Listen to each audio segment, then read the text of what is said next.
Betty, it's been so long, hasn't it? I have some huge news to share with you, but is now a good time to talk? No, it is never a good time to talk with you, Angela. You know, I still get angry even just having to be reminded that you exist, so if you don't mind, I'd really rather not have this conversation at all. Wait, what? Now hold on for just 1 second there.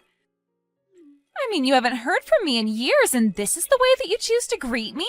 Don't you think you're being just a little mean? Are you telling me that you've already forgotten what you did to me? I thought we were friends, or at least friendly, and you stabbed me in the back.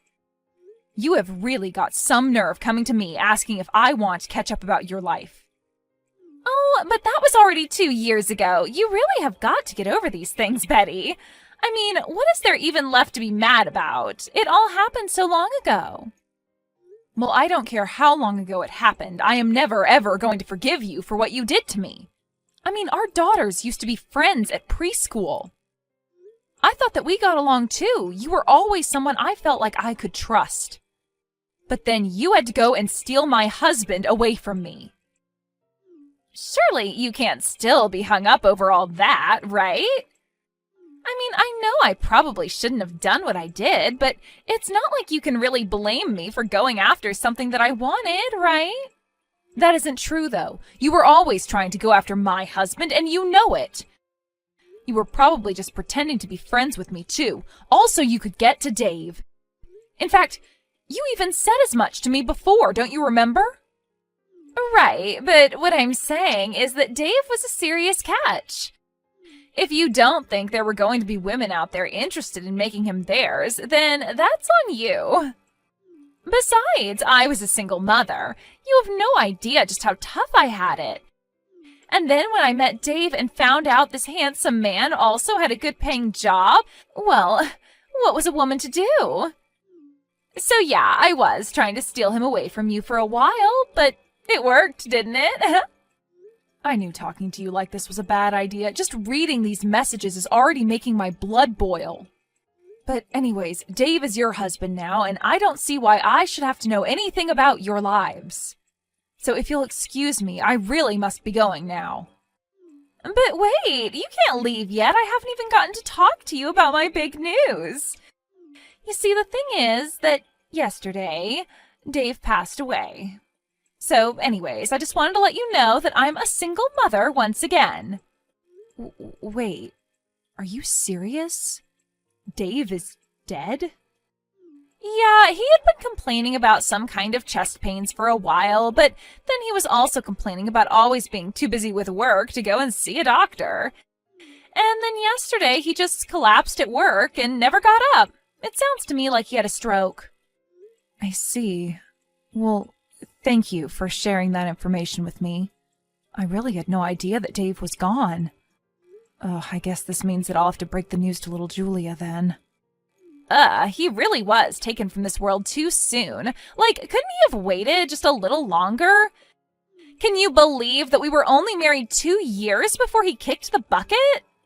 You know, I have a lot of things I want to say to you, but for now, just know that I really am sorry for your loss. I hope that wherever he is, Dave is in a better place now. Thank you for those kind words, Betty. But you really don't need to waste any time worrying about me, you know. I may be single again, but I'm not going to let that get me down. I'm going to move on with my life. And it also helps that I get everything in Dave's will, too. I'm sure that all that money will help me in recovering from my tragic loss. Wait, what do you mean? Dave left you money in his will? That's right. I really just can't believe he's gone. I mean, I was just starting to really enjoy the life of being a wife of a CEO. But now that he's gone, I guess that just means that I'll have to have enough fun for the both of us. Well, I'll try and avoid speaking ill of the dead. But if you have to give him credit for anything, Dave knew how to run a business. Not only that, but he was never once late with a child support payment, but I guess he must have also set something aside for you as well. Oh yes, he did. And I was going to take that money, go to South Korea, and get plastic surgery. Then I'm going to be the hottest widow on the market, and it is going to make finding a new man to sweep me off my feet that much easier. Oh man, maybe things will finally go well for me. Wait a second, Angela. Don't you think that you're being just a little disrespectful right now? What are you talking about? In what way am I being disrespectful? Well, I mean that you're bragging about the money you're going to inherit from Dave, and not only that, but you said you were going to use it to find a new husband. Don't you think there should be a longer mourning period or something for him? I don't really see how the amount of time I spent mourning is going to make any other man want me more. If anything, it'll just make me look like some depressed widow who is too sad to remarry. And I really don't think that's what Dave would have wanted for me.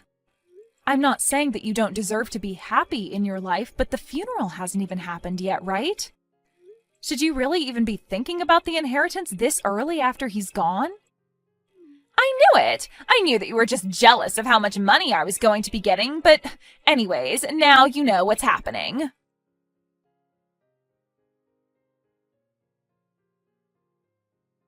Hello, is this Betty? We met once before, but I'm not sure if you remember me. I'm Thomas, Angela's son. Oh, Thomas, of course I remember you. You were just a bit older than Julia in elementary school, weren't you? I just wanted to say that I'm very, very sorry for your loss. I'm not sure how close you and Dave managed to get before he passed, but I'm sure this is hitting you quite hard. I didn't think of Dave as my dad at all. In fact, to me, he was always just Julia's dad that my mom managed to steal from your family. But I could never live with the feeling of stealing Julia's dad.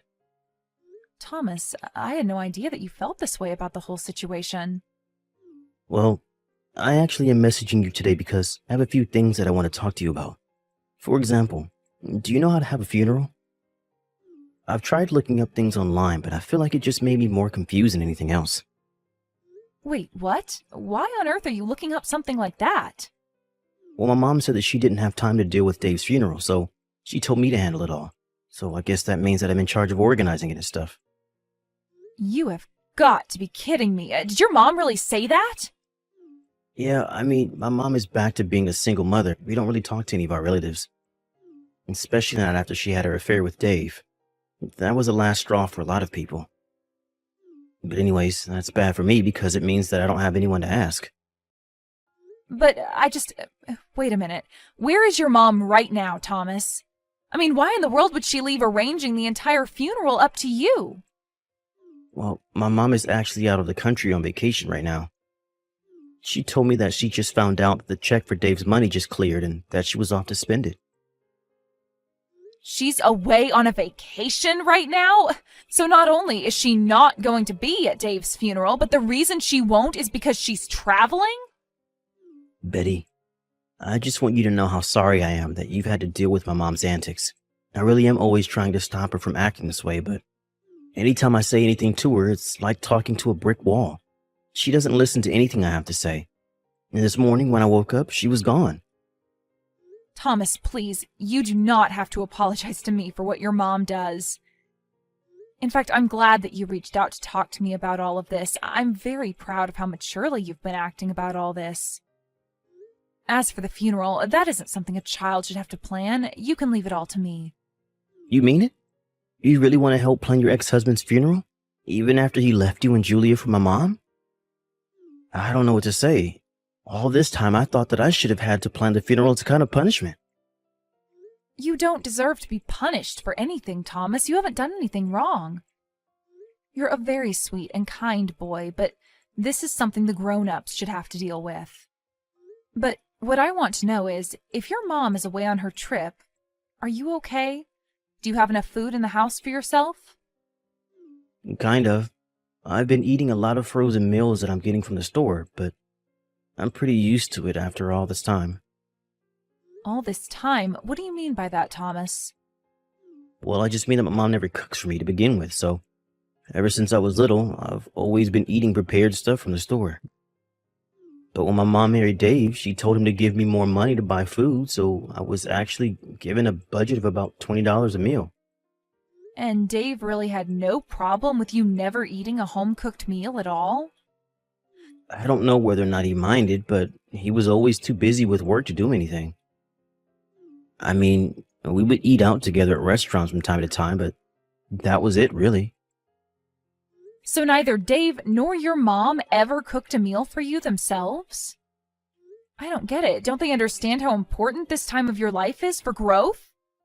Thomas, I want you to come over to my house right away. You are welcome to stay here until all the funeral business is done with. Wait, what? You can't really be serious about that, right? Of course I'm serious. Besides, Julia is always talking about wanting to see you. She hasn't seen you since Angela and Dave got married and you transferred schools. I think it's been at least 10 years since you last saw each other. But there's no way that I could ever face your daughter in person. I mean, my mom was the person who stole her father away from her mother. I'm the son of the woman who completely ruined her family. But you didn't do anything, and you can't blame yourself for this. This is all on your mom, and you shouldn't feel any responsibility for it at all. Now please, come over here and enjoy some real food.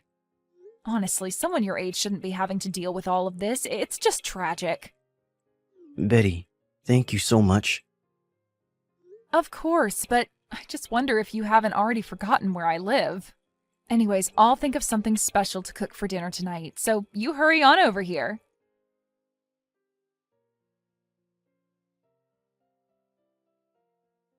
I heard that you stepped in for my son and ended up organizing the whole of Dave's funeral.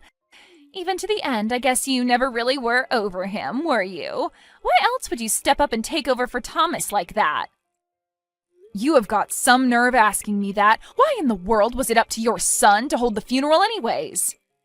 I mean, he is barely a teenager. There is no way he would have been able to do all that by himself. Honestly, what in the world is the matter with you? Didn't you feel a need to pay your respects to Dave at all? What more do I need to respect him for when I have all of his money? You really are a rather sentimental person, do you know that? And just what is that supposed to mean? I mean that you did all of this for Dave when you two aren't even married anymore. I certainly hope that you didn't hope to get anything from me by doing this. Because if you think that I'm going to share a penny of what Dave left me, then you are very, very wrong. Oh, please, do you really think that that's why I stepped in to help your son? I am really getting sick of all your wild delusions, Angela. Here I thought that you would have wanted to show some kind of emotion to Dave's memory, but instead I'm the one having to host the funeral all by myself. There you go, trying to guilt me into giving you something. I knew you would try this.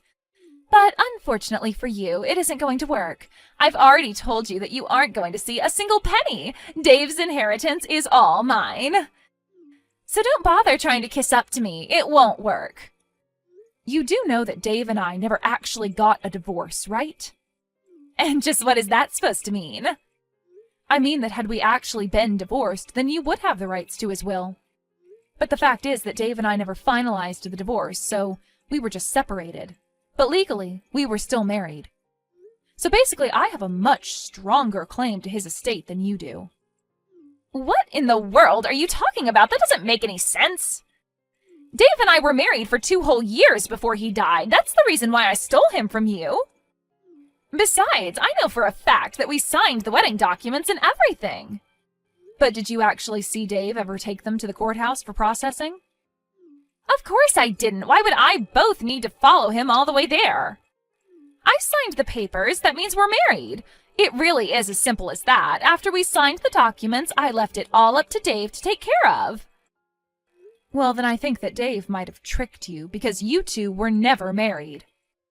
You really have no idea what you're talking about. Do you know that?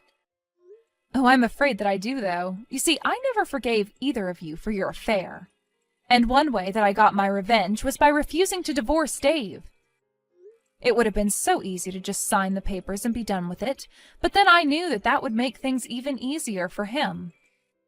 I still carried around my grudge against you two, so I never ever signed any kind of divorce papers. You have got to be kidding me! I'm not at all. And Dave knew he had no choice but to go along with it, since I could have taken away his visiting rights to see our daughter. I told him that if he and I get divorced, that he would never, ever see his daughter again. You did what? But this doesn't make any sense. This is the first I'm hearing of any of this. Well, now you know that for the past 2 years, your so-called marriage to Dave was all a lie.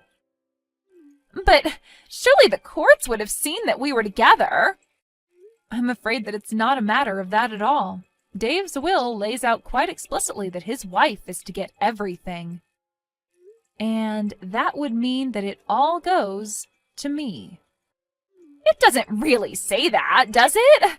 Surely there's got to be a mistake here. My name has to be on that somewhere. There has to be a version around here with my name on it. Well, you said he died suddenly from a stroke, right? So what makes you think he would have even made something like that?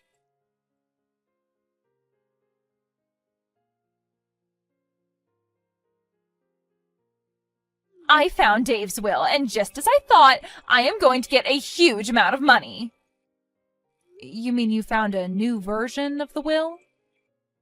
That's right. He said that even though we weren't married, he wanted to leave me everything as a way of apologizing for lying to me.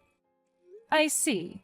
Well, if the document is really real, then you have to go and get it notarized.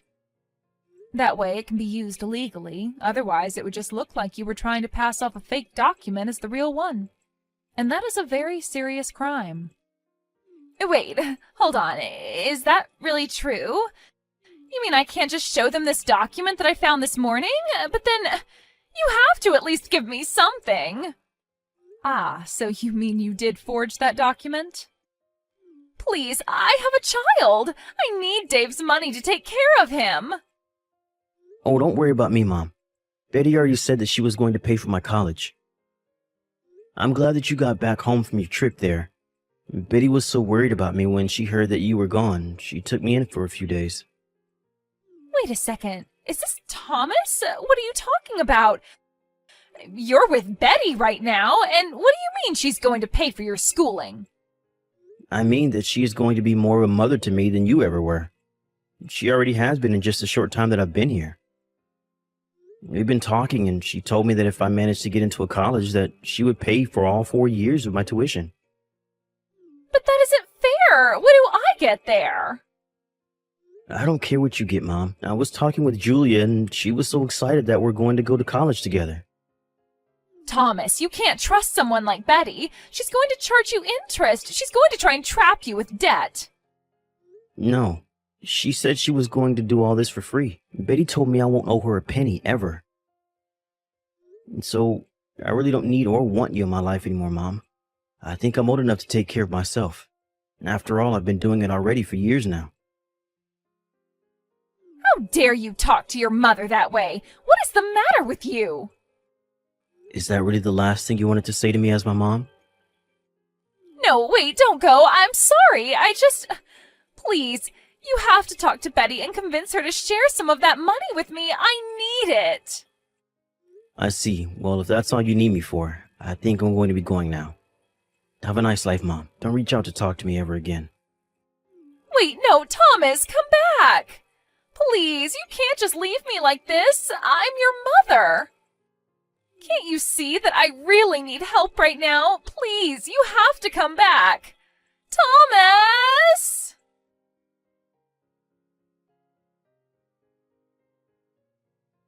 After that, I talked with Thomas and agreed to let him live with Julia and I.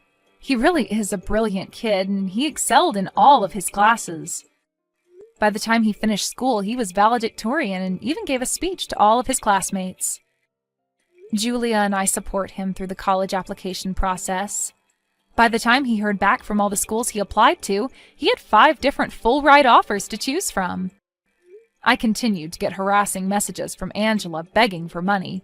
She even hired a lawyer and tried to sue me. But she quickly burned through what little money she had left doing that, and it got her nowhere. Now that Thomas is in school, he tells me that he swears to pay me back one day. And I tell him that he has nothing to worry about at all.